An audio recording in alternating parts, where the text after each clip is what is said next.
ಹರಿ ಓಂ ಧರ್ಮದೃಢಬದ್ಧಮೂಲಃ ವೇದಸ್ಕಂದಃ ಪುರಾಣಶಾಖಾಢ್ಯಃ ಕ್ರತುಕುಸುಮೋ ಮೋಕ್ಷಫಲೋ ಮಧುಸೂದನ ಪಾದಪೂಜಯತಿ. ಆಪಾದಮೌಳಿಪರ್ಯಂతం ಗುರುಣಾಂ ಆಕೃತಿಂ ಸ್ಮರೇತ್ ತೇನ ವಿಘ್ನಾಃ ಪ್ರಣಶ್ಯಂತಿ ಸಿದ್ಧ್ಯಂತಿ ಚ ಮನೋರಥಾಃ. ಶ್ರೀ ಗುರುಭ್ಯೋ ನಮಃ. ಹರಿ ಓಂ. ಶ್ರಾದ್ದದ ವಿಚಾರದಲ್ಲಿ 2 ದಿನಗಳವರೆಗೆ ಪ್ರಶ್ನೋತ್ತರ ಕಾರ್ಯಕ್ರಮ ಅಂತನ್ನೋದು ನಡೆದಿದೆ. ಇವತ್ತು 3ನೇ ದಿನದ 3ನೇ ಭಾಗದ ಪ್ರಶ್ನೋತ್ತರ ಕಾರ್ಯಕ್ರಮವನ್ನು ಪ್ರಾರಂಭವನ್ನು ಗುರುಗಳ ಅನುಗ್ರಹದಿಂದ ಮಾಡ್ತಾ ಇದ್ದೇವೆ.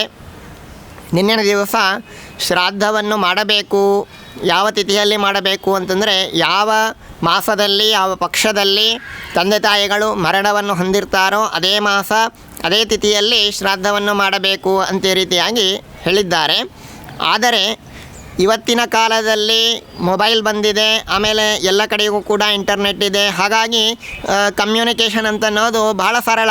ಆದ್ದರಿಂದಾಗಿ ದೂರ ದೇಶದಲ್ಲಿ ಮಾತಾಪಿತೃಗಳು ಇದ್ದಾಗ, ನಾವು ಎಲ್ಲೋ ಯಾವುದೋ ದೇಶದಲ್ಲಿ ಇದ್ದಾಗಲೂ ಕೂಡ ಅವರು ಮರಣವನ್ನು ಹೊಂದಿದಾಗ ತಕ್ಷಣ ನಮಗೆ ಸುದ್ದಿ ಮೂಡುತ್ತದೆ, ಅವರು ಮರಣವನ್ನು ಹೊಂದಿದ ತಿಥಿ ಯಾವುದು ಅಂತನ್ನೋದು ಗೊತ್ತಾಗ್ತದೆ.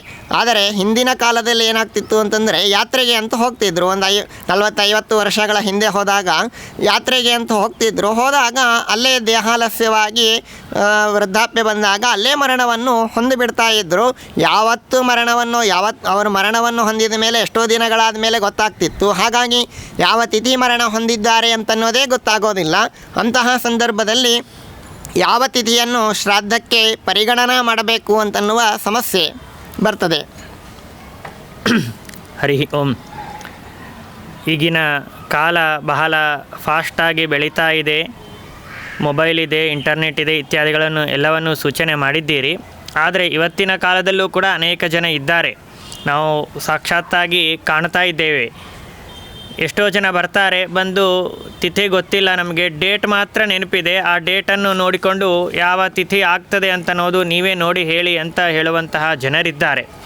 ಒಂದು ವೇಳೆ ಬೈ ಚಾನ್ಸ್ ಅದು ಕೂಡ ನಮಗೆ ಗೊತ್ತಿಲ್ಲ ಅಂತನ್ನುವ ಪಕ್ಷದಲ್ಲಿ ಅದಕ್ಕೆ ಪ್ರತ್ಯಾಮ್ನಾಯವನ್ನು ಶಾಸ್ತ್ರ ನಮಗೆ ತಿಳಿಸಿಕೊಟ್ಟಿದೆ.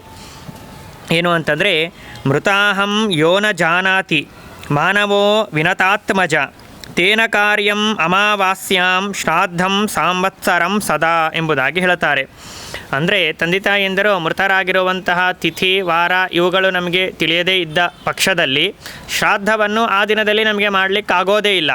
ಅಂತಹ ಸಂದರ್ಭದಲ್ಲಿ ಏನು ಮಾಡಬೇಕು ಅಂತಂದರೆ, ಆ ತಿಥಿಯಲ್ಲಿ ಆ ಮಾಸದಲ್ಲಿ ಬರತಕ್ಕಂತಹ, ಮಾಸ ಆದರೂ ಗೊತ್ತಿರಬಹುದು, ಮಾಸ ಗೊತ್ತಿತ್ತು ಅಂತಂದರೆ ಆ ಮಾಸದಲ್ಲಿ ಬರುವಂತಹ ಅಮಾವಾಸ್ಯ ದಿನದಂದು ಶ್ರಾದ್ದವನ್ನು ಮಾಡಬೇಕು. ಇದು ಯಾವಾಗ ಮಾಸ ಗೊತ್ತಿದೆ ಆದರೆ ತಿಥಿ ಗೊತ್ತಿಲ್ಲ ಅಂತನ್ನುವ ಪಕ್ಷದಲ್ಲಿ ಅಮಾವಾಸ್ಯ ದಿನ ಶ್ರಾದ್ದವನ್ನು ಮಾಡಿ ಪಿತೃದೇವತೆಗಳ ಆರಾಧನೆಯನ್ನು ಮಾಡಬೇಕು ಎಂಬುದಾಗಿ ತಿಳಿಸಿಕೊಟ್ಟಿದ್ದಾರೆ. ಇನ್ನು ಮಾಸವೂ ಗೊತ್ತಿಲ್ಲ, ತಿಥಿಯೂ ಗೊತ್ತಿಲ್ಲ, ಅಂತಹ ಸಂದರ್ಭದಲ್ಲಿ ಏನು ಮಾಡಬೇಕು ಅಂತನ್ನುವ ಪ್ರಶ್ನೆ ಇನ್ನೊಂದು ಉಳಿತದೆ. ಅದಕ್ಕೂ ಕೂಡ ಶಾಸ್ತ್ರದಲ್ಲಿ ಉತ್ತರವನ್ನು ಕೊಟ್ಟಿದ್ದಾರೆ. ದಿನಮೇವತು ಜಾನಾತಿ ಮಾಸಂ ನೈವತು ಯೋ ನರಃ ಮಾರ್ಗಶೀರ್ಷೇಥವಾ ಭಾದ್ರೇ ಮಾಘೇವಾ ತದ್ದಿನಂ ಭವೇತ್ ಎಂಬುದಾಗಿ ಹೇಳುತ್ತಾರೆ. ಅಂದರೆ ಮರಣದ ತಿಥಿ ಮಾತ್ರ ಗೊತ್ತಿದೆ, ಮಾಸ ಅಂತನ್ನೋದು ಗೊತ್ತಿಲ್ಲ, ಅಥವಾ ಮಾಸನೂ ಗೊತ್ತಿಲ್ಲ, ತಿಥಿನೂ ಗೊತ್ತಿಲ್ಲ. ಅಂತಹ ಸಂದರ್ಭಗಳಲ್ಲಿ ಏನು ಮಾಡಬೇಕು ಅಂತಂದರೆ, ಮಾರ್ಗಶೀರ್ಷ ಮಾಸ ಅಥವಾ ಭಾದ್ರಪದ ಮಾಸ ಅಥವಾ ಮಾಘ ಮಾಸ, ಈ 3 ಮಾಸಗಳಲ್ಲಿ ಬರತಕ್ಕಂತಹ ತಿಥಿ ಗೊತ್ತಿದ್ದರೆ ಈ 3 ಮಾಸಗಳಲ್ಲಿ ಬರುವಂತಹ ಅದೇ ತಿಥಿಯ ದಿನದಲ್ಲಿ ಶ್ರಾದ್ದವನ್ನು ಮಾಡಬೇಕು. ತಿಥಿ ಗೊತ್ತಿಲ್ಲ ಅಂತಂದರೆ ಈ 3 ತಿಂಗಳುಗಳಲ್ಲಿ ಬರುವಂತಹ ಅಮಾವಾಸ್ಯ ತಿಥಿಯಲ್ಲಿ ಶ್ರಾದ್ದವನ್ನು ಆಚರಣೆ ಮಾಡಬೇಕು ಎಂಬುದಾಗಿ ತಿಳಿಸಿಕೊಟ್ಟಿದ್ದಾರೆ. ಇನ್ನೊಂದು ವಿಷಯವನ್ನು ಕೂಡ ಹೇಳ್ತಾರೆ, ಇದು ಸಾಂವತ್ಸರಿಕ ಶ್ರಾದ್ದಕ್ಕೆ ಸಂಬಂಧಪಟ್ಟಿರುವಂತಹ ನಿಯಮ ಎಂಬುದಾಗಿ ತಿಳಿಯಬೇಕು. ಆಮೇಲೆ ಏನು ಮಾಡಬೇಕು ಅಂತಂದರೆ, ಯಾವ ತಿಥಿ ಒಂದು ವೇಳೆ ಕೆಲವೊಂದು ಸಂದರ್ಭದಲ್ಲಿ ಏನಾಗಿಬಿಟ್ಟಿರ್ತದೆ ಅಂತಂದರೆ, ಪಂಚಾಂಗವನ್ನು ನೋಡ್ತಾ ಇರುವಂತಹ ಸಂದರ್ಭದಲ್ಲಿ ಸ್ವಲ್ಪ ಅಶ್ರದ್ಧೆಯಿಂದ ನಾವೇನು ಮಾಡಿಬಿಡ್ತೀವಿ ಅಂತಂದರೆ, ತಿಥಿಯನ್ನು ಮೀರಿಕೊಂಡು ಹೋಗಿಬಿಟ್ಟಿರ್ತೀವಿ. ಇವತ್ತು ಶ್ರಾದ್ದದ ತಿಥಿ ಇರ್ತದೆ, ಆದರೆ ಇವತ್ತು ಪಂಚಾಂಗ ಸರಿಯಾಗಿ ನೋಡದೇ ಇರುವಂತಹ ಕಾರಣದಿಂದಾಗಿ ಇವತ್ತು ಶ್ರಾದ್ದ ಮಾಡಲಿಕ್ಕೆ ನಮಗಾಗೋದಿಲ್ಲ, ನಾಳಿನ ದಿವಸ ಶ್ರಾದ್ದ ಮಾಡಬೇಕಾಗಿರುವಂತಹ ಪ್ರಸಂಗ ಬರ್ತದೆ. ಅಂತಹ ಸಂದರ್ಭಗಳಲ್ಲಿ ಶ್ರಾದ್ದ ಮೀರಿ ಹೋಯ್ತಲ್ಲ, ಶ್ರಾದ್ದದ ತಿಥಿಯಲ್ಲಿ ಶ್ರಾದ್ದವಾಗಲಿಲ್ಲಲ್ಲ, ಅಂತಹ ಸಂದರ್ಭಗಳಲ್ಲಿ ಏನು ಮಾಡಬೇಕು ಅಂತನೋ ಪ್ರಶ್ನೆಗೂ ಕೂಡ ಉತ್ತರ ಈ ರೀತಿಯಾಗಿ ತಿಳಿಯಬೇಕು. ಒಂದು ವೇಳೆ ನಮ್ಮ ಅಚಾತುರ್ಯದಿಂದಾಗಿ ಶ್ರಾದ್ದದ ತಿಥಿ ಅಂತನ್ನೋದು ಮೀರಿ ಹೋದಾಗ ಯಾವಾಗ ನಮಗೆ ಮೀರಿ ಹೋಗಿದೆ ತಿಥಿ ಅಂತ ಗೊತ್ತಾಗ್ತದಲ್ಲ, ಆ ಕ್ಷಣದಿಂದ ಉಪವಾಸ ವ್ರತವನ್ನು ಆಚರಣೆ ಮಾಡಬೇಕು, ಅಂದರೆ ಉಪವಾಸವನ್ನು ಪ್ರಾರಂಭ ಮಾಡಬೇಕು. ಮರುದಿವಸ ಬೇಗನೆ ಎದ್ದು ನಮ್ಮ ಆಹ್ನಿಕವನ್ನು ಮುಗಿಸಿಕೊಂಡು ಶ್ರಾದ್ದವನ್ನು ಆಚರಣೆ ಮಾಡಬೇಕು ಎಂಬುದಾಗಿ ಹೇಳಿದ್ದಾರೆ. ಅಥವಾ ಆ ಒಂದು ಉಪವಾಸವನ್ನು ಅಮಾವಾಸ್ಯ ತಿಥಿವರೆಗೆ ಆಚರಣೆ ಮಾಡಬೇಕು. ಏಕಭುಕ್ತವನ್ನು ಮಾತ್ರ ಮಾಡಬೇಕು ಅಥವಾ ನಿರಾಹಾರವನ್ನಾದರೂ ಕೂಡ ಆಚರಣೆಯನ್ನು ಮಾಡ್ತಾ ಅಮಾವಾಸ್ಯ ತಿಥಿವರೆಗೆ ಇದ್ದು ಅಮಾವಾಸ್ಯ ದಿನ ಶ್ರಾದ್ದವನ್ನು ಮಾಡಿ ನನ್ನ ಒಂದು ಆಲಸ್ಯದಿಂದಾಗಿ ಅಚಾತುರ್ಯದಿಂದಾಗಿ ತಪ್ಪಾಗಿದೆ ಕ್ಷಮಾ ಮಾಡಿ ಎಂಬುದಾಗಿ ಪ್ರಾರ್ಥನೆ ಮಾಡಿ ಶ್ರಾದ್ದವನ್ನು ಮಾಡಿದಾಗಲೂ ಕೂಡ ಪಿತೃದೇವತೆಗಳು ಸಂತುಷ್ಟರಾಗ್ತಾರೆ ಎಂಬುದಾಗಿ ಶಾಸ್ತ್ರ ನಮಗೆ ತಿಳಿಸಿಕೊಡ್ತದೆ. ಆದರೆ ಇದು ಯಾವಾಗ ಅಚಾತುರ್ಯದಿಂದ ಅಲಕ್ಷ್ಯದಿಂದ ಮಾಡಿದಾಗ ಮಾತ್ರ. ಆದರೆ ಹೆಂಡತಿಯ ಹುಟ್ಟಿದಬ್ಬ, ಮಕ್ಕಳ ಹುಟ್ಟಿದಬ್ಬ ಅಥವಾ ಸುತ್ತಮುತ್ತಿರತಕ್ಕಂತಹ ಗೆಳೆಯಂದ್ರ ಹುಟ್ಟಿದಬ್ಬದ ದಿನಗಳನ್ನು ನೆನಪಿಟ್ಟುಕೊಂಡು ತಾನು ಮಾಡ್ತಾನೆ. ಆದರೆ ತಂದೆ ತಾಯಿಯಂದರ ಶ್ರಾದ್ದದ ತಿಥಿಯನ್ನು ಮಾತ್ರ ನೆನಪಿಟ್ಟುಕೊಳ್ಳೋದಿಲ್ಲ ಅಂತಂದರೆ ಇದು ಸರ್ವಥಾ ಪಿತೃದೇವತೆಗಳಾಗಲಿ ಅಥವಾ ಭಗವಂತ ಆಗಲಿ ಎಂದೂ ಕ್ಷಮ ಮಾಡೋದೇ ಇಲ್ಲ. ಯಾವಾಗಾದರೂ ಅಚಾತುರ್ಯದಿಂದ ಆದಾಗ ಮಾತ್ರ ಈ ಉಪಾಯವನ್ನು ಹೇಳಿದ್ದೇ ಹೊರತು ಪ್ರತಿ ವರ್ಷವೂ ಇದು ಚೆನ್ನಾಗಿದೆ ಅಂತ ತಿಳಿದುಕೊಂಡು ಹೀಗೆ ಮಾಡ್ತೀನಿ ಅಂತಂದರೆ ಶಾಸ್ತ್ರ ಇದನ್ನು ಸರ್ವಥಾ ಒಪ್ಪೋದಿಲ್ಲ. ಸರಿ, ಆಯಿತು. ಸಾಂವತ್ಸರಿಕ ಶ್ರಾದ್ದವನ್ನು ನಾವು ಹೇಗೆ ಮಾಡಬೇಕು ಅಂತೇಳಿ ಎಲ್ಲ ತಿಳಿಸಿದ್ರಿ. ಆದರೆ ಮಹಾಲಯ ಪಕ್ಷ ಮಾಸದ ಶ್ರಾದ್ದದ ವಿಚಾರದಲ್ಲಿ ಭಾದ್ರಪದ ಮಾಸದ ಕೃಷ್ಣ ಪಕ್ಷದಲ್ಲಿ ಅಷ್ಟೇ ಮಾಡಬೇಕು, ಬೇರೆ ಸಂದರ್ಭದಲ್ಲಿ ಮಾಡಲಿಕ್ಕೆ ಬರೋದಿಲ್ಲ ಅಂತೇಳಿ ಹೇಳಿದ್ದೀರಿ. ಆದರೆ ಈ 15 ದಿನಗಳಲ್ಲಿ ಅತ್ಯಂತ ಅನಾನುಕೂಲತೆಯಿಂದ ಮಾಡಲಿಕ್ಕೆ ಆಗದೇ ಇರುವಾಗ ಬೇರೆ ಏನಾದರೂ ಆಪ್ಷನ್ ಇದೆಯಾ ಅಂತ ಈ ರೀತಿಯಾಗಿ ಅದು ಒಂದು ಪ್ರಶ್ನೆ. ಈಗಾಗಲೇ ನಾನೊಂದು ಮಾತನ್ನು ತಿಳಿಸಿದೆ. ಯಾವಾಗ ನಮಗೆ ತಿಥಿ ಅಂತನೋದು ಗೊತ್ತಿರ್ತದೆ, ಮಾಸ ಅಂತನೋದು ಗೊತ್ತಿರೋದಿಲ್ಲವೋ ಅಂತಹ ಸಂದರ್ಭಗಳಲ್ಲಿ ಮಾರ್ಗಶೀರ್ಷ ಮಾಸ, ಭಾದ್ರಪದ ಮಾಸ ಅಥವಾ ಮಾಘ ಮಾಸ ಈ 3 ಮಾಸಗಳ ಅಮಾವಾಸ್ಯ ತಿಥಿಯಲ್ಲಿ ಮಾಡಬೇಕು ಎಂಬುದಾಗಿ ಹೇಳಿದೆ. ಈ 3 ಮಾಸಗಳಲ್ಲೂ ಕೂಡ ಅತ್ಯಂತ ಶ್ರೇಷ್ಠವಾಗಿರುವಂತಹ ಮಾಸ ಯಾವುದು ಅಂತಂದರೆ ಭಾದ್ರಪದ ಮಾಸ ಎಂಬುದಾಗಿ ತಿಳಿಸಿಕೊಡ್ತಾರೆ. ಅದಕ್ಕೂ ಪ್ರಮಾಣವನ್ನು ಹೇಳ್ತಾರೆ. ಆಷಾಢೀಂ ಅವಧಿಂ ಕೃತ್ವ ಪಂಚಮಂ ಪಕ್ಷಮಾಶ್ರಿತಾ ಕಾಂಕ್ಷಂತಿ ಪಿತರಃ ಕ್ಲಿಷ್ಟಾಃ ಅನ್ನಮಪ್ಯನ್ವಹಂ ಜಲಂ ಎಂಬುದಾಗಿ ಹೇಳಿ ಪ್ರತಿ ವರ್ಷವೂ ಕೂಡ ಆಷಾಢ ಮಾಸದಿಂದ ಆರಂಭ ಮಾಡಿಕೊಂಡು 5ನೇ ಪಕ್ಷ, ಆಷಾಢ ಮಾಸ 2 ಪಕ್ಷಗಳು, ಆಮೇಲೆ ಶ್ರಾವಣ ಮಾಸ 2 ಪಕ್ಷಗಳು, ಆಮೇಲೆ ಭಾದ್ರಪದ ಮಾಸದ 1 ಪಕ್ಷ, ಈ ರೀತಿಯಾಗಿ 5 ಪಕ್ಷಗಳಾದ ನಂತರದಲ್ಲಿ ಭಾದ್ರಪದ ಮಾಸ ಕೃಷ್ಣ ಪಕ್ಷ ಅಂತನೋದು ಬರ್ತದೆ. ಆ ಭಾದ್ರಪದ ಮಾಸ ಕೃಷ್ಣ ಪಕ್ಷ ಅಂತನೋದು ಅತ್ಯಂತ ಶ್ರೇಷ್ಠವಾಗಿರುವಂತಹ ಕಾಲ. ಆದ್ದರಿಂದಾಗಿ ಭಾದ್ರಪದ ಮಾಸ ಕೃಷ್ಣ ಪಕ್ಷದಲ್ಲಿ ಶ್ರಾದ್ದವನ್ನು ಮಾಡಬೇಕು ಎಂಬುದಾಗಿ ತಿಳಿಸಿಕೊಡ್ತಾರೆ. ಇನ್ನು ಮಹಾಲಯದ ಬಗ್ಗೆ ನೀವು ಕೇಳಿದ್ದೀರಿ. ಅದಕ್ಕೂ ಕೂಡ ಯಾವ ತಿಥಿಯಲ್ಲಿ, ಬೇರೆ ತಿಂಗಳಲ್ಲಿ ತಂದೆ ತಾಯಿಯಂದರು ಯಾವ ತಿಥಿಯಲ್ಲಿ ಮೃತರಾಗಿರ್ತಾರೆಯೋ ಆ ತಿಥಿಯಲ್ಲೇ ಮಹಾಲಯದಲ್ಲೂ ಕೂಡ ಶ್ರಾದ್ದವನ್ನು ಮಾಡುವಂತಹದ್ದು ಉತ್ತಮವಾಗಿರುವಂತಹ ಪಕ್ಷ. ಆದರೆ ಅದಕ್ಕೂ ಕೂಡ ಒಂದು ಉಪಾಯವನ್ನು ಹೇಳಿದ್ದಾರೆ. ಆಗಲೇ ಮಾಡಬೇಕು, ಇದು ಉತ್ತಮವಾಗಿರುವಂತಹ ಪಕ್ಷ. ಅದು ಆಗದೇ ಇರುವಂತಹ ಪಕ್ಷದಲ್ಲಿ ಪಕ್ಷ ಮಾಸದಲ್ಲಿ ಪಿತೃದೇವತೆಗಳ ಸನ್ನಿಧಾನ ಅಂತನ್ನೋದು 15 ದಿನ ಕೂಡ ಇರ್ತದೆ ಎಂಬುದಾಗಿ ಹೇಳಿದ್ದರಿಂದಾಗಿ ಯಾವತ್ತು ನಮಗೆ ಬ್ರಾಹ್ಮಣರು ಸಿಗುತ್ತಾರೋ, ಯಾವಾಗ ನಮಗೆ ಅನುಕೂಲವಾಗ್ತದೋ ಆ ಸಂದರ್ಭದಲ್ಲಿ ಪಿತೃದೇವತೆಗಳ ಆರಾಧನೆಯನ್ನು ಮಾಡಿದರೂ ಕೂಡ ಪಿತೃದೇವತೆಗಳು ತೃಪ್ತರಾಗ್ತಾರೆ ಎಂಬುದಾಗಿ ಹೇಳ್ತಾರೆ.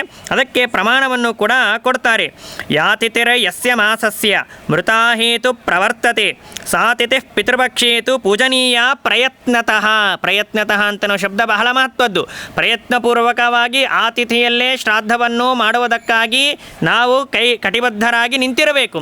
ಆದರೆ ಅನೇಕ ಕಾರಣಗಳಿಂದ ಆ ತಿಥಿಯಲ್ಲಿ ನಾವು ಮಾಡಲಿಕ್ಕೆ ಆಗದೇ ಇರುವಂತಹ ಪಕ್ಷದಲ್ಲಿ ಮಾತ್ರ ಬೇರೆ ಒಂದು ತಿಥಿಗೆ ಹೋಗಬೇಕು ಎಂಬುದಾಗಿ ತಿಳಿಸಿಕೊಡ್ತಾರೆ.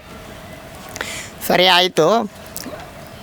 ಯಾವ ತಿಥಿ ಅಂತನ್ನೋದು ಮರಣವನ್ನು ಹೊಂದಿರ್ತಾರೋ ತಂದೆ ತಾಯಿಗಳು ಅದೇ ತಿಥಿ ಅದನ್ನು ಪರಿಗಣಿಸಬೇಕು. ಅದನ್ನು ಮಹಾಲಯ ಪಕ್ಷಮಾಸದಲ್ಲಿಯೂ ಕೂಡ ಅದನ್ನೇ ಮಾಡಿದರೆ ಶ್ರೇಷ್ಠ ಅಂತ ರೀತಿಯಾಗಿ ಹೇಳಿದ್ದೀರಿ. ಆದರೆ ಮಹಾಲಯ ಪಕ್ಷಮಾಸದಲ್ಲಿಯೂ ಕೂಡ ಕೆಲವೊಂದು ಸಲ ಆಶೌಚ ಬಂತು ಅಂತಂದರೆ, ಅಂದರೆ ಮರಣಾಶೌಚ, ಮೃತಾಶೌಚ, ಜಾತಾಶೌಚ ಇತ್ಯಾದಿ ಮೈಲಿಗೆ ಇತ್ಯಾದಿಗಳು ಬಂದಾಗ 15 ದಿನ ಮಾಡಲಿಕ್ಕಾಗೋದಿಲ್ಲ. ಅಥವಾ 10 ದಿನ ಹೋಗಿಬಿಟ್ರೆ ಯಾವಾಗ ಅನುಕೂಲ ಆಗ್ತದೋ ಅವತ್ತೇ ಮಾಡಬಹುದಾ? ದ್ವಾದಶಿ, ಚತುರ್ದಶಿ ಅಥವಾ ನವಮಿ ಇತ್ಯಾದಿ ದಿನಗಳಲ್ಲೇ ನಮಗೆ ಅನುಕೂಲವಾಯಿತು ಅಂತ ಆದರೆ ಅವತ್ತೇ ಶ್ರಾದ್ದವನ್ನು ಮಾಡಬಹುದಾ ಅಂತ. ಹೌದು, ನಿಮ್ಮ ಪ್ರಶ್ನೆಯ ಅಭಿಪ್ರಾಯ ಹೀಗಿರಿದೆ ಅಂತ ನನಗನ್ನಿಸ್ತದೆ. ಈಗ ಪಕ್ಷಮಾಸದಲ್ಲಿ ಪಂಚಮಿ ತಿಥಿಯಲ್ಲಿ ತಂದೆ ತಾಯಿಯಂದರು ಯಾರೋ ಒಬ್ಬರು ಮೃತರಾಗಿರ್ತಾರೆ, ಅವರ ಶ್ರಾದ್ದವನ್ನು ಪಂಚಮಿ ತಿಥಿಯಲ್ಲಿ ಮಾಡಬೇಕು ಅಂತ ನೀವು ಸಂಕಲ್ಪ ಮಾಡಿರ್ತೀರಿ. ಆದರೆ ಏನಾಗಿಬಿಡ್ತದೆ ಅಂತಂದರೆ ಚತುರ್ಥಿ ದಿನವೋ ಅಥವಾ ಪಂಚಮಿಯ ಪ್ರಾತಃ ಕಾಲದಲ್ಲಿಯೋ ಫೋನ್ ಕಾಲ್ ಬರ್ತದೆ, ಯಾರೋ ಮರಣವನ್ನು ಹೊಂದಿದ್ದಾರೆ ಅಂತ ಬರ್ತದೆ. 10 ದಿನದ ಮೈಲಿಗೆ 10 ದಿನ ಮೈಲಿಗೆಯನ್ನು ನಾವು ಆಚರಣೆ ಮಾಡಿದ್ದೀವಿ ಅಂತಂದರೆ ಅಮಾವಾಸ್ಯ ತಿಥಿ ಅಂತನೋದು ಹೋಗಿಬಿಡ್ತದೆ. ಆದ್ದರಿಂದ ಪಕ್ಷಮಾಸದ ಶ್ರಾದ್ದ ಮಾಡಲಿಕ್ಕಾಗಲಿಲ್ಲ. ಅಂತಹ ಸಂದರ್ಭಗಳಲ್ಲಿ ಜಾತ ಶೌಚ ಇರ್ಬೋದು, ಮೃತ ಶೌಚ ಇರ್ಬೋದು. ಅಂತಹ ಸಂದರ್ಭಗಳಲ್ಲಿ ಶ್ರಾದ್ದವನ್ನು ಮಾಡುವಂತಹದ್ದು ಹೇಗೆ ಎಂಬುದಾಗಿ ನಿಮ್ಮ ಪ್ರಶ್ನೆ ಅಭಿಪ್ರಾಯ ಎಂಬುದಾಗಿ ನಾನು ತಿಳಿದುಕೊಂಡು ಹೀಗೆ ಉತ್ತರವನ್ನು ನಾನು ಹೇಳ್ತಾ ಇದ್ದೇನೆ. ಏನು ಅಂತಂದರೆ, ಯಾವಾಗ ಆಶೌಚ ಅಂತನೋದು ಬಂದಿರ್ತದೆಯೋ ಅದು ಮರಣ ಶೌಚ ಇರ್ಬೋದು ಮತ್ತು ಜಾತಾ ಶೌಚ ಇರ್ಬೋದು. ಅಂತಹ ಸಂದರ್ಭಗಳಲ್ಲಿ ಬಂದಾಗ ಏನು ಮಾಡಬೇಕು ಅಂತಂದರೆ, ಏಕಾದಶಿಯನ್ನು ಬಿಡಬೇಕು, ನವಮಿ ಎಂಬ ತಿಥಿಯನ್ನು ಬಿಡಬೇಕು, ಚತುರ್ದಶಿಯನ್ನು ಬಿಡಬೇಕು ಮತ್ತು ದ್ವಾದಶಿ, ಈ 4 ತಿಥಿಗಳನ್ನು ಬಿಡಬೇಕು. 15 ದಿವಸದ ಪಕ್ಷಮಾಸದಲ್ಲಿ ಈ 4 ತಿಥಿಗಳಲ್ಲಿ ಒಂದು ವೇಳೆ ಮಾತಾಪಿತೃಗಳ ಮರಣವನ್ನು ಹೊಂದಿದರೂ ಕೂಡ ಆ ದಿನದಲ್ಲಿ ಪಕ್ಷಮಾಸ ಶ್ರಾದ್ದವನ್ನು ಮಾಡಲಿಕ್ಕೆ ಬರೋದೇ ಇಲ್ಲ. ಯಾಕೆ?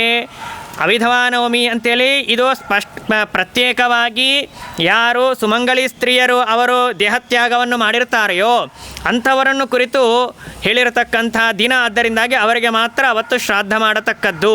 ಇನ್ನು ದ್ವಾದಶಿ ತಿಥಿ ಯಾರು ಗೃಹಸ್ಥಾಶ್ರಮವನ್ನು ಸ್ವೀಕಾರ ಮಾಡಿ ಆದ ಮೇಲೆ ಸನ್ಯಾಸವನ್ನು ಸ್ವೀಕಾರ ಮಾಡಿರ್ತಾರೆ ಅಂಥವರು ಮರಣ ಹೊಂದಿದ ಮೇಲೆ ಅವರಿಗಾಗಿ ಮಕ್ಕಳು ಶ್ರಾದ್ದವನ್ನು ಮಾಡುವಂತಹ ದಿನ. ಇದನ್ನು ಸನ್ಯಾಸಿನ ಮಹಾಲಯ ಯತಿ ಮಹಾಲಯ ಎಂಬುದಾಗಿ ಕರೆದಿದ್ದಾರೆ. ಆದ್ದರಿಂದಾಗಿ ದ್ವಾದಶಿ ತಿಥಿಯಲ್ಲೂ ಕೂಡ ಮಾಡಲಿಕ್ಕೆ ಬರೋದಿಲ್ಲ. ಇನ್ನು ಘಾತ ಚತುರ್ದಶಿ ಏಕಾದಶಿ ಅಂತೂ ಉಪವಾಸ ವಿದ್ಯೆ ಇದೆ, ಆದ್ದರಿಂದ ಶ್ರಾದ್ದ ಮಾಡುವಂತೆ ಇಲ್ಲ.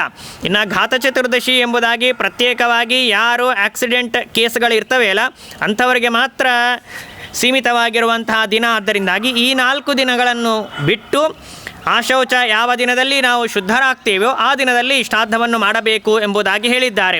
ಇನ್ನು ಕಡೆಯ ಪಕ್ಷ 15 ದಿನಗಳು ಶ್ರಾದ್ದ ಮಾಡಲಿಕ್ಕೆ ಆಗದೇ ಇದ್ದ ಪಕ್ಷದಲ್ಲಿ ಏನಾದರೂ ಮುಂದೆ ಅದಕ್ಕೆ ಎಕ್ಸ್ಟೆಂಡ್ ಮಾಡಿದ್ದಾರೆಯಾ, ಎಲ್ಲಿವರೆಗೆ ನಾವು ಶ್ರಾದ್ದ ಮಾಡಬಹುದು ಅಂತನೋ ಪ್ರಶ್ನೆಗೆ ಶಾಸ್ತ್ರ ನೀಡುವಂತಹ ಉತ್ತರ ನಿರ್ಣಯ ಸಿಂಧುವಿನಲ್ಲಿ ಈ ರೀತಿಯಾಗಿ ಉತ್ತರವನ್ನು ಕೊಟ್ಟಿದ್ದಾರೆ. ಆಶ್ವಯು ಕೃಷ್ಣ ಪಕ್ಷೇತು ಶ್ರಾದ್ದಂ ಕಾರ್ಯಂ ಮೃತೇಹನಿ ಅಂತನ್ನುವ ಪಕ್ಷಮಾಸದ ಇದೊಂದು ವಚನದ ಪ್ರಕಾರ 1 ತಿಂಗಳಿನವರೆಗೆ ಆಶ್ವಿನ ಮಾಸದಲ್ಲಿ ಭಾದ್ರಪದ ಮಾಸದ ಕೃಷ್ಣ ಪಕ್ಷದಲ್ಲಿ ಮಾಡಲಿಕ್ಕಾಗದೇ ಇರುವಂತಹ ಸಂದರ್ಭದಲ್ಲಿ ಆಶ್ವಿನ ಮಾಸ ಕೃಷ್ಣ ಪಕ್ಷದಲ್ಲಿ ಆ ತಿಥಿಯನ್ನು ನೋಡಿಕೊಂಡು ಶ್ರಾದ್ದವನ್ನು ಮಾಡಬಹುದು ಎಂಬುದಾಗಿ ಹೇಳಿದ್ದಾರೆ. ಆದ್ದರಿಂದಾಗಿ ಭಾದ್ರಪದ ಮಾಸದಲ್ಲಿ 15 ದಿನ ಶ್ರಾದ್ದ ಮಾಡಲು ಆಗದೇ ಇದ್ದವರಿಗೆ ಆಶ್ವಿಜ ಮಾಸದವರೆಗೆ ಅದು ಅವಧಿ ಕಾಲ ಅಂತನೋದು ಇದೆ. ಆದ್ದರಿಂದಾಗಿ ಆಶ್ವಿನ ಮಾಸ ಕೃಷ್ಣ ಪಕ್ಷದ ತಿಥಿಯಲ್ಲಿ ಶ್ರಾದ್ದವನ್ನು ಮಾಡಬೇಕು ಎಂಬುದಾಗಿ ಇದಕ್ಕೆ ಉತ್ತರವನ್ನು ನಾವು ಹೀಗೆ ತಿಳಿಯಬೇಕು. ಸರಿ, ಈ ರೀತಿಯಾಗಿ ಶ್ರಾದ್ದವನ್ನು ಮಾಡ್ತೀವಿ. ಆದರೆ ಶ್ರಾದ್ದವನ್ನು ಮಾಡ್ತಾ ಇರುವಾಗ ಸಾಕ್ಷಾತ್ ಬ್ರಾಹ್ಮಣರನ್ನು ಕೂಡಿಸ್ಬೇಕು ಅಂತಂದರೆ ಅವರಿಗೆ ಅನೇಕ ನಿಯಮಗಳಿವೆ. ಆದ್ದರಿಂದಾಗಿ ಅವರು ಯೋಗ್ಯರಾಗಿದ್ದರೆ ಮಾತ್ರ ಕೂಡಿಸ್ಬೇಕು. ಇಲ್ಲದೇ ಇದ್ದರೆ ದರ್ಭಬ್ರಾಹ್ಮಣರನ್ನು ಕೂಡಿಸಿ ಅವರಿಗೆಲ್ಲ ಉಪಚಾರಗಳನ್ನು ಮಾಡಬೇಕು ಅಂತೇಳಿ ಹಿಂದೆ ಹೇಳಿದ್ರಿ. ಆದರೆ ಅಂತಹ ಬ್ರಾಹ್ಮಣರು ಸಿಗದೇ ಇದ್ದಾಗ ದರ್ಭಬ್ರಾಹ್ಮಣರನ್ನು ಕೂಡಿಸ್ಬೇಕು. ಆದರೆ ಬ್ರಾಹ್ಮಣರು ಯಾಕೆ ಸಿಗೋದಿಲ್ಲ ರೀ? ಬ್ರಾಹ್ಮಣರು ಅನೇಕ ಜನ ನಮ್ಮ ಓಣಿಯಲ್ಲಿ ಅಥವಾ ನಮ್ಮ ಊರಿನಲ್ಲಿ ಸಿಗ್ತಾರೆ. ಬ್ರಾಹ್ಮಣರು ಯಾರೋ ಒಬ್ಬರು ಸಿಗ್ತಾರೆ. ಅಂತಹ ಯಾರೋ ಒಬ್ಬರು ಬ್ರಾಹ್ಮಣರನ್ನು ಕಳಿಸ್ತೀವಿ. ವಿಶ್ವ ದೇವಸ್ಥಾನದಲ್ಲಿ ಒಬ್ಬರನ್ನು, ಪಿತೃಸ್ಥಾನದಲ್ಲಿ ಇನ್ನೊಬ್ಬರನ್ನು ಕೂಡಿಸಿ ಅವರಿಗೆ ಅರ್ಘ್ಯಪಾದ್ಯಾದಿಗಳನ್ನು ಸಮರ್ಪಣೆ ಮಾಡಿ ಶ್ರಾದ್ದವನ್ನು ಸಾಕ್ಷಾತ್ತೇ ಮಾಡಬಹುದಲ್ಲ. ದರ್ಭಬ್ರಾಹ್ಮಣರನ್ನಿಟ್ಟು ಯಾಕೆ ಶ್ರಾದ್ದ ಮಾಡಬೇಕು ಅಂತ. ಏನು ಅಂತಂದರೆ ಶ್ರಾದ್ದಕ್ಕೆ ಬಹಳ ಮಹತ್ವವನ್ನು ಶಾಸ್ತ್ರದಲ್ಲಿ ಕೊಟ್ಟಿದ್ದಾರೆ. ಅಂದರೆ ಹೇಗೆ ಬೇಕೋ ಹಾಗೆ ಅಶುಚಿಯಾಗಿರತಕ್ಕಂತಹ, ಸಂಧ್ಯಾಹೀನರಾಗಿರತಕ್ಕಂತಹ, ದೇವತಾರ್ಚನೆಯನ್ನು ಮಾಡದೇ ಇರತಕ್ಕಂತಹ ಬ್ರಾಹ್ಮಣರನ್ನು ಶ್ರಾದ್ದದ ಊಟಕ್ಕೆ ಕರೆಯಬಾರದು ಎಂಬುದಾಗಿ ಕಡ್ಡಾಯವಾಗಿ ನಿಯಮವನ್ನು ಹೇಳಿದ್ದಾರೆ. ಯಾಜ್ಞವಲ್ಕ್ಯ ಸ್ಮೃತಿಯಲ್ಲಿ ಒಂದು ಮಹತ್ವದ ಮಾತು ಬರ್ತದೆ. ದೇವಪೂಜಾಸು ನಿರತಂ ಪಂಚಯಜ್ಞ ಪರಾಯಣಂ ಪುರಾಣ ವೇದ ಶಾಸ್ತ್ರಜ್ಞಂ ಶ್ರಾದ್ದಾರ್ಥೇತು ನಿಯಂತ್ರಯೇತ್ ಎಂಬುದಾಗಿ ಹೇಳ್ತಾರೆ. ದೇವಪೂಜಾವನ್ನು ನಿತ್ಯದಲ್ಲೂ ಕೂಡ ಮಾಡ್ತಾ ಇರಬೇಕು. ಪಂಚಮಹಾಯಜ್ಞಗಳನ್ನು ಆಚರಣೆ ಮಾಡ್ತಾ ಇರಬೇಕು. ದೇವಯಜ್ಞ, ಋಷಿಯಜ್ಞ, ಪಿತೃಯಜ್ಞ, ಭೂತಯಜ್ಞ, ಮನುಷ್ಯಯಜ್ಞ, ಪಂಚಮಹಾಯಜ್ಞಗಳನ್ನು ಆಚರಣೆ ಮಾಡ್ತಾ ಇರಬೇಕು. ಕರ್ಮ ನಿರತನಾಗಿರಬೇಕು ಮತ್ತು ವೇದಶಾಸ್ತ್ರಗಳನ್ನು ಚೆನ್ನಾಗಿ ತಿಳಿದುಕೊಂಡವನಾಗಿರಬೇಕು. ಹರಿಸರ್ವೋತ್ತಮತ್ವ, ವಾಯುಜೀವೋತ್ತಮತ್ವ, ಜ್ಞಾನ ಅಂತನ್ನೋದು ಮನಸ್ಸಿನ ಮೂಲೆ ಮೂಲೆಗಳಲ್ಲಿಯೂ ಕೂಡ ಅವನಿಗೆ ಇರಬೇಕು. ಇಂತಹ ಪಂಡಿತನನ್ನು, ಇಂತಹ ಜ್ಞಾನಿಯನ್ನು ಶ್ರಾದ್ದದ ಊಟಕ್ಕೆ ಕರೆಯಬೇಕು ಎಂಬುದಾಗಿ ಹೇಳಿದ್ದಾರೆ. ಇವತ್ತಿನ ಕಾಲದಲ್ಲಿ ಯಾರು ಇಂತಹ ವ್ಯಕ್ತಿಗಳು ಅಂತಿದ್ದಾರೆ ಅಲ್ಲ, ಅಂಥವರು ಶ್ರಾದ್ದದ ಊಟಕ್ಕೆ ಕೂಡೋದೇ ಇಲ್ಲ. ಇನ್ನು ಯಾರು ಕೂಡ್ತಾ ಇರ್ತಾರಲ್ಲ ಅಂಥವರು ಇದು ಯಾವುದು ಕೂಡ ಪರಿಪಾಲನೆ ಮಾಡೋದಿಲ್ಲ. ಸರಿಯಾಗಿ ಸಂಧ್ಯಾ ವಂದನೆ ಮಾಡ್ತಾ ಇರೋದಿಲ್ಲ, ಗಾಯತ್ರಿ ಜಪ ಮಾಡ್ತಾ ಇರೋದಿಲ್ಲ. ಹಠ ಮಾಡಿ ನಾವು ಸಾಕ್ಷಾತ್ ಭೋಕ್ತರನ್ನೇ ಕೂಡಿಸ್ಬೇಕು ಅಂತ ನಾವು ಉದ್ದೇಶದಿಂದ ಇದು ಯಾವುದು ನಿಯಮಗಳನ್ನು ಪರಿಪಾಲನೆ ಮಾಡದೆ ಬ್ರಾಹ್ಮಣನನ್ನು ಕರೆದು ಕೂಡಿಸಿದೀವಿ ಅಂತಂದರೆ ನಮಗೆ ಪುಣ್ಯ ಬರೋದು ದೂರ ಉಳಿತು, ಪ್ರತ್ಯುತ ನಮಗೆ ಅಧಿಕವಾಗಿರುವಂತಹ ಪಾಪವೇ ಬರ್ತದೆ. ಆದ್ದರಿಂದಾಗಿ ಬುದ್ಧಿವಂತರಾಗಿರತಕ್ಕಂಥವರು, ಜ್ಞಾನಿಗಳಾಗಿರತಕ್ಕಂಥವರು ಎಂದಿಗೂ ಕೂಡ ಸಾಕ್ಷಾತ್ತಾಗಿರತಕ್ಕಂತಹ ಬ್ರಾಹ್ಮಣರನ್ನು ಕೂಡಿಸಬೇಕು ಅಂತಂದರೆ ಒಂದಕ್ಕೆ 100 ಬಾರಿ ಆಲೋಚನೆ ಮಾಡಿ ಇವನು ಸರಿಯಾಗಿದ್ದಾನೆಯಾ, ಚೆನ್ನಾಗಿ ಶಾಸ್ತ್ರವನ್ನು ಅಧ್ಯಯನವನ್ನು ಮಾಡಿದ್ದಾನೆಯಾ ಇತ್ಯಾದಿ ಎಲ್ಲವನ್ನೂ ಕೂಡ ಪರಿಶೀಲನೆ ಮಾಡಿಕೊಂಡು ಅಂತಹ ವ್ಯಕ್ತಿಯು ಊಟಕ್ಕೆ ನಾನು ಕೂಡುವುದಕ್ಕಾಗಿ ಸಿದ್ಧನಾಗಿದ್ದೇನೆ ಅಂತ ಹೇಳಿದ ಮಾತ್ರ ಅವನನ್ನು ಕರೆದುಕೊಂಡು ಬಂದು ಕೂಡಿಸಬೇಕೇ ಹೊರತು ಸಿಕ್ಕಿದ್ದಾರೆ ಯಾರಾದರೂ ಚಿಂತೆ ಇಲ್ಲ, ಸಾಕ್ಷಾತ್ ಭೋಕ್ತರನ್ನು ಕೂಡಿಸಲೇಬೇಕು ಅಂತೇಳಿ ಹಠ ಮಾಡಿ ಯಾರಂದರೆ ಅವರನ್ನು ಕರೆದು ಕೂಡಿಸುವಂತೆ ಇಲ್ಲ. ವಿಧಿವಿಧಾನಗಳನ್ನು, ನಿಯಮಗಳನ್ನು ಚೆನ್ನಾಗಿ ತಿಳಿದುಕೊಂಡು ಶ್ರಾದ್ದ ಕರ್ಮವನ್ನು ಆಚರಣೆ ಮಾಡಬೇಕು. ಸರಿ, ಆಯಿತು. ಅಂತಹ ಯೋಗ್ಯರಾದವರು ಸಿಗದೇ ಇದ್ದರೆ ದರ್ಭಬ್ರಾಹ್ಮಣರನ್ನೇ ಕೂಡಿಸಿ ಶ್ರಾದ್ದ ಮಾಡ್ತೇವೆ. ಆದರೆ ಶ್ರಾದ್ದವನ್ನು ಯಾವಾಗ ಮಾಡಬೇಕು, ಕುತಪ ಕಾಲದಲ್ಲಿ ಮಾಡಬೇಕು ಅಂತೇಳಿ ನೀವೇ ಹೇಳಿದ್ದೀರಿ. ಕುತಪ ಕಾಲ ಅಂತನ್ನೋದು ಪ್ರಾರಂಭವಾಗೋದೇ ಸಾಮಾನ್ಯವಾಗಿ ಮಧ್ಯಾಹ್ನ 11:30 ಆದಮೇಲೆ ಪ್ರಾರಂಭವಾಗ್ತದೆ. ಹಾಗಾಗಿ ಶ್ರಾದ್ದ ಮುಗಿದು ಬ್ರಾಹ್ಮಣ ಭೋಜನ ಮುಗಿದು ಯಜಮಾನ ಊಟ ಮಾಡೋದ್ರೊಳಗೆ ಮಧ್ಯಾಹ್ನ 2:30-3 ಆಗ್ತದೆ. ಆದ್ದರಿಂದಾಗಿ ಯಜಮಾನನಿಗೆ ಭಾಳಷ್ಟು ಕ್ಲೇಶ ಆಗ್ತದೆ. ಅವನಿಗೆ ಭಾಳ ಹಸಿವೆಯಾಗಿ, ಅವರು ಶುಗರ್ ಪೇಷಂಟ್ಸ್ ಇದ್ದರು ಅಂತಾದರೆ ಅಥವಾ ಏನಾದರೂ ಅನಾರೋಗ್ಯ ಇತ್ತು ಅಂತಂದರೆ ಬಹಳ ತೊಂದರೆ ಆಗ್ತದೆ. ಆದ್ದರಿಂದಾಗಿ ನಾವೆಲ್ಲ ಏನು ಉಪಾಯ ಮಾಡ್ತೀವಿ ಅಂತಂದರೆ ಹೀಗೆ ಉಪದೇಶ ಮಾಡಿಬಿಡ್ತೀವಿ ಎಲ್ಲರಿಗೆ. ನೋಡ್ರಿ, ಮರುದಿನ ಶ್ರಾದ್ದ ಯಾವತ್ತಿದೆಯೋ ಅವತ್ತು ಊಟ ತಡ ಆಗ್ತದೆ, ಅಲ್ಲಿ ತನಕ ಉಪವಾಸ ಇರಬೇಕು. ಆದ್ದರಿಂದ ಹಿಂದಿನ ದಿನ ರಾತ್ರಿ ಚೆನ್ನಾಗಿ, ರಾತ್ರಿ 10 ಗಂಟೆ ಆದಮೇಲೆ ಚೆನ್ನಾಗಿ ಬಿಸಿ ಬಿಸಿ ಅನ್ನ, ಹುಳಿ ಸಾರು ಇತ್ಯಾದಿಗಳನ್ನು, ಭಕ್ಷ್ಯಭೋಜ್ಯಗಳನ್ನು ಮಾಡಿಕೊಂಡು ರಾತ್ರಿ ಆರಾಮಾಗಿ ಹೊಟ್ಟೆ ತುಂಬ ಊಟ ಮಾಡಿಬಿಡ್ರಿ. ಯಾಕೆ ಮರುದಿನ ಬಹಳ ತಡ ಆಗ್ತದೆ.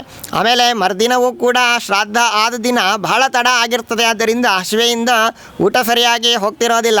ಆದ್ದರಿಂದಾಗಿ ಮಧ್ಯಾಹ್ನ ಊಟ ಚೆನ್ನಾಗಿ ಹೋಗೋದಿಲ್ಲ ಅಂಥೇಳಿ ರಾತ್ರಿ ಬಿಸಿ ಬಿಸಿಯಾಗಿ ಅಡುಗೆ ಮಾಡಿಕೊಂಡು ರಾತ್ರಿಯೂ ಕೂಡ ಊಟ ಮಾಡಿರಿ ಅಂಥೇಳಿ ಎಲ್ಲರಿಗೂ ಹಾಗೆ ಹೇಳಿದರೆ ಅನುಕೂಲವಾಗ್ತದೆ. ಆದ್ದರಿಂದ ತಾವು ಹಾಗೆ ಉಪದೇಶ ಮಾಡಬೇಕು ಅಂಥೇಳಿ ನಮ್ಮ ಅಪೇಕ್ಷೆ. ಹಾಗೇನಿಲ್ಲ, ಏನು ಅಂತಂದರೆ ಈ ಸಂದರ್ಭದಲ್ಲಿ ಪ್ರತಿಯೊಬ್ಬರು ಗಮನದಲ್ಲಿ ಇಟ್ಟುಕೊಳ್ಳಬೇಕಾಗಿರುವಂತಹ ವಿಷಯವೇನು ಅಂತಂದರೆ, ಯಾವ ಬ್ರಾಹ್ಮಣರನ್ನು ನಾವು ನಿಮಂತ್ರಣೆ ಮಾಡಿರ್ತೇವೋ, ಆಹ್ವಾನ ಮಾಡಿರ್ತೇವೆಯೋ, ಕರೆದಿರ್ತೀವೋ, ಮತ್ತು ಶ್ರಾದ್ದವನ್ನು ಆಚರಣೆ ಮಾಡ್ತಕ್ಕಂತಹ ಕರ್ತೃ ಯಾರಿದ್ದಾನೆಯೋ ಆ ಕರ್ತೃಗಳು ಮತ್ತು ಭೋಕ್ತೃಗಳು ಇವರಿಬ್ಬರೂ ಕೂಡ ಆಚರಣೆ ಮಾಡಬೇಕಾಗಿರತಕ್ಕಂಥ ಅನೇಕ ನಿಯಮಗಳನ್ನು ಶಾಸ್ತ್ರ ನಮಗೆ ತಿಳಿಸಿಕೊಟ್ಟಿದೆ. ಮೊದಲಿಗೆ ನಾಳಿನ ದಿವಸ ಶ್ರಾದ್ದವಿದೆ ಅಂತಂದರೆ ಇವತ್ತಿನ ದಿವಸ ನಾವು ಬ್ರಾಹ್ಮಣರ ಮನೆಗೆ ಹೋಗಿರ್ತೇವೆ. ಹೋದಾಗ ನಾಳಿನ ದಿವಸ ತಿಥಿ ಇದೆ, ಅದರಿಂದಾಗಿ ಬ್ರಾಹ್ಮಣರಾಗಿ ನೀವು ಬರಬೇಕು ಅಂತ ಪ್ರಾರ್ಥನೆ ಮಾಡ್ತೇವೆ.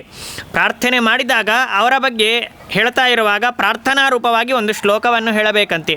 ಆ ಶ್ಲೋಕ ಶ್ರಾದ್ದದಲ್ಲಿ ನಾವು ನಿತ್ಯದಲ್ಲಿ ಪಠನೆ ಮಾಡ್ತೇವೆ. ಹೇಗಿದೆ ಆ ಶ್ಲೋಕ ಅಂತಂದರೆ, ಅಕ್ರೋಧನೈಃ ಶೌಚಪರೈಃ ಸತತಂ ಬ್ರಹ್ಮಚಾರಿಭಿಃ ಭವಿತವ್ಯಂ ಭವದ್ಭಿಶ್ಚ ಮಯಾಚ ಶ್ರಾದ್ದಕರ್ಮಣಿ ಎಂಬುದಾಗಿ ಮಾತು ಬರ್ತದೆ.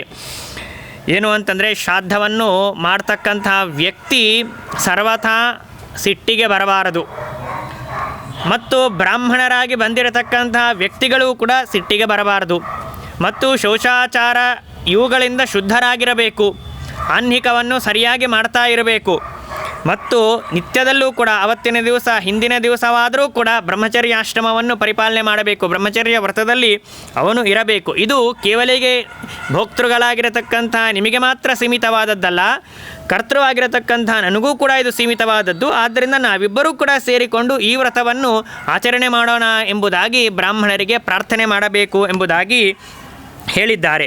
ಅದರ ಜೊತೆಯಲ್ಲಿ ಇನ್ನೂ ಅನೇಕ ಕೆಲವು ಮಹತ್ವದ ವಿಷಯಗಳನ್ನು ನಮಗೆ ತಿಳಿಸಿಕೊಡ್ತಾರೆ. ಭೋಕ್ಷ್ಯನ್ ಕರಿಷ್ಯನ್ ಶ್ವಶ್ರಾದ್ದಂ ಪೂರ್ವರಾತ್ರೌ ಪ್ರಯತ್ನತಃ ವ್ಯವಾಯಂ ಚ ಪರಾನ್ನಂಚ ಋತಾವಪಿ ವಿವರ್ಜಯೇತ್ ದ್ಯೂತಂಚ ಕಲಹಂಚೈವ ಸಾಯಂ ಸಂಧ್ಯಾಂ ದಿವಾಶಯಂ ಶ್ರಾದ್ದಕರ್ತಾ ಚ ಭೋಕ್ತಾ ಚ ಪುನರ್ಭುಕ್ತಿಂಚ ವರ್ಜಯೇತ್ ಎಂಬುದಾಗಿ ಹೇಳ್ತಾರೆ. ಏನು ಅಂತಂದರೆ ನಾಳಿನ ದಿವಸ ಶ್ರಾದ್ದ ಇದೆ ಅಂತಂದರೆ ಇವತ್ತಿನ ದಿವಸ ರಾತ್ರಿ 10 ಗಂಟೆವರೆಗೆ ನಾವು ಊಟ ಮಾಡ್ತೀವಿ ಅಂತಂದರೆ ಶಾಸ್ತ್ರ ಇದು ಒಪ್ಪೋದಿಲ್ಲ. ಹಿಂದಿನ ದಿವಸ ಮಧ್ಯಾಹ್ನ ಮಾತ್ರ ಊಟ ಮಾಡಬೇಕು, ರಾತ್ರಿಯಲ್ಲಿ ಉಪವಾಸದಿಂದ ಇರಬೇಕು. ಶ್ರಾದ್ದದ ದಿನವೂ ಕೂಡ ಏಕಭುಕ್ತವನ್ನು ಮಾಡಬೇಕು, ರಾತ್ರಿಯಲ್ಲಿ ಊಟ ಮಾಡಬಾರ್ದು. ಇದು ಯಾರಿಗೆ? ಇಬ್ಬರಿಗೂ ಸಂಬಂಧಪಟ್ಟದ್ದು. ನಾನು ಹೇಳುವಂತಹ ಎಲ್ಲ ನಿಯಮಗಳು ಕೂಡ ಶ್ರಾದ್ದವನ್ನು ಮಾಡುವಂತಹ ವ್ಯಕ್ತಿಗೆ ಮತ್ತು ಶ್ರಾದ್ದಕ್ಕೆ ಆಹುತರಾಗಿರುವಂತಹ ಬ್ರಾಹ್ಮಣರಿಗೆ ಇಬ್ಬರಿಗೂ ಕೂಡ ಸಂಬಂಧಪಟ್ಟಿರುವಂತಹದ್ದು. ಇಬ್ಬರೂ ಕೂಡ ಹಿಂದಿನ ದಿವಸ ರಾತ್ರಿಯಲ್ಲಿ ಭೋಜನವನ್ನು ಮಾಡಬಾರದು. ಆಮೇಲೆ ಪರಾನ್ನವನ್ನು ಭೋಜನ ಮಾಡಬಾರದು. ಕೆಲವು ಜನ ಇರ್ತಾರೆ, ಶ್ರಾದ್ದವನ್ನು ಮನೆಯಲ್ಲಿ ಮಾಡ್ತಾರೆ, ಊಟಕ್ಕೆ ಇನ್ನೊಬ್ಬರ ಮನೆಗೆ ಹೋಗ್ತಾರೆ. ಹಾಗೆ ಸರ್ವಥಾ ಮಾಡಬಾರದು. ಪರಾನ್ನವನ್ನು ಊಟ ಮಾಡಬಾರದು ಎಂಬುದಾಗಿ ಹೇಳುತ್ತಾರೆ. ಇನ್ನು ದ್ಯೂತಂಚ ಕಲಹಂಚೈವ ಸಾಯಂ ಸಂಧ್ಯಾ ದಿವಾಶಯಂ, ಎಂದಿಗೂ ಕೂಡ ಸ್ತ್ರೀ ಸಂಘವನ್ನು ಬ್ರಾಹ್ಮಣರಾಗಿರತಕ್ಕಂಥವರಾಗಲಿ ಕರ್ತೃಗಳಾಗಿರತಕ್ಕಂಥವರಾಗಲಿ ಸರ್ವಥಾ ಆ ದಿನಗಳಲ್ಲಿ ಮಾಡಬಾರದು ಎಂಬುದಾಗಿ ಹೇಳ್ತಾರೆ.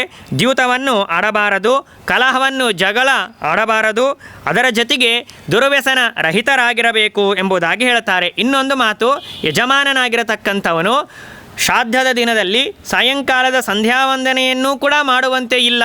ಅದಕ್ಕಾಗಿಯೇ ಪ್ರಾತಃ ಕಾಲದಲ್ಲೇನೆ ಅವನು ಶ್ರಾದ್ದ ಆರಂಭ ಮಾಡುವುದಕ್ಕಿಂತ ಮೊದಲಿಗೇನೆ ಸಾಯಂ ಸಂಧ್ಯಾ ಮುಗಿಸಬೇಕು.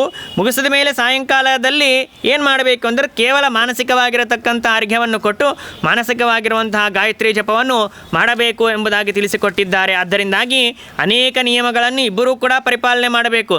ನಾಳಿನ ದಿವಸ ಶ್ರಾದ್ದದ ಊಟಕ್ಕೆ ನಾವು ಹೋಗಬೇಕು ಅಂತೇಳಿ ಇವತ್ತು ಭೋಕ್ತೃವಾಗಿರತಕ್ಕಂಥವನು ಊಟ ಮಾಡುವಂತೆ ಇಲ್ಲ. ಶ್ರಾದ್ದದ ಕರ್ತೃ ಕೂಡ ಹಾಗೆ ಸಮಯ ಇಲ್ಲದೆ ಹೇಗೆ ಬೇಕೋ ಹಾಗೆ ನಾನು ವರ್ತಿಸ್ತೇನೆ ಅಂತಂದರೆ ಶಾಸ್ತ್ರ ಅದನ್ನು ನಿಷೇಧ ಮಾಡಿದೆ. ಆದ್ದರಿಂದಾಗಿ ಈ ಎಲ್ಲ ನಿಯಮಗಳನ್ನು ಒಳಗೊಂಡು ನಾವು ಶ್ರಾದ್ದವನ್ನು ಮಾಡಿದಾಗ ಮಾತ್ರ ಅದು ಪೂರ್ಣವಾಗಿರುವಂತಹ ಫಲವನ್ನು ಕೊಡ್ತದೆ. ಆಯಿತು.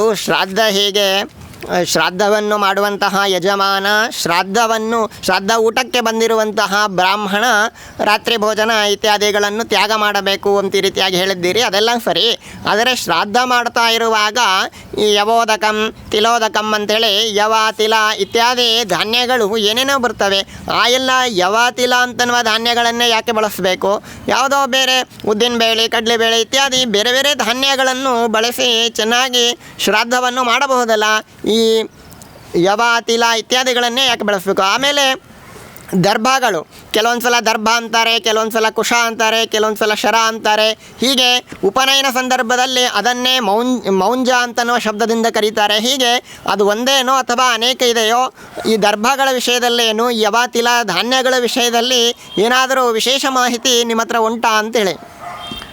ಅದಕ್ಕೆ ಹೀಗೆ ಶಾಸ್ತ್ರದಲ್ಲಿ ಪ್ರಮಾಣವನ್ನು ತಿಳಿಸಿಕೊಟ್ಟಿದ್ದಾರೆ. ದರ್ಭಕ್ಕೆ ಅನೇಕ ಹೆಸರುಗಳು. ದರ್ಭ ಎಂಬುದಾಗಿ ಕರೆದಿದ್ದಾರೆ, ಪವಿತ್ರ ಎಂಬುದಾಗಿ ಕರೆದಿದ್ದಾರೆ, ಕುಶ ಎಂಬುದಾಗಿ ಕರೆದಿದ್ದಾರೆ, ಮೌಂಜ ಇತ್ಯಾದಿಯಾಗಿ ಅನೇಕ ಹೆಸರುಗಳನ್ನು ದರ್ಭಕ್ಕೆ ಕೊಟ್ಟಿದ್ದಾರೆ. ಆಯಾ ವಿಶೇಷ ಸಂದರ್ಭ ಬಂದಾಗ ಅದರ ಬಗ್ಗೆ ಹೆಚ್ಚಿನ ಮಾಹಿತಿಯನ್ನು ತಿಳಿಯೋಣ. ಸಾಮಾನ್ಯವಾಗಿ ಶ್ರಾದ್ದಕ್ಕೆ ಬಳಸ್ತಾ ಇರುವಂತಹ ಸಂದರ್ಭದಲ್ಲಿ ಮಾತ್ರ ಅದಕ್ಕೆ ಕುಶ, ಪವಿತ್ರ, ದರ್ಭ ಇತ್ಯಾದಿಯಾಗಿ ಕರೆದಿದ್ದಾರೆ ಎಂಬುದಾಗಿ ದರ್ಭದ ಬಗ್ಗೆ ಸಂಕ್ಷೇಪವಾಗಿ ತಿಳಿದುಕೊಂಡು, ಇನ್ನು ಯವ ಮತ್ತು ತಿಳ, ಯವ ಅಂತನೋ ಶಬ್ದಕ್ಕೆ ಇವತ್ತಿನ ಕಾಲದಲ್ಲಿ ಅಕ್ಕಿಯನ್ನು ಬಳಸುವಂತಹ ಪದ್ಧತಿ ಅಂತನೋದು ರೂಢಿಯಲ್ಲಿ ಬಂದಿದೆ.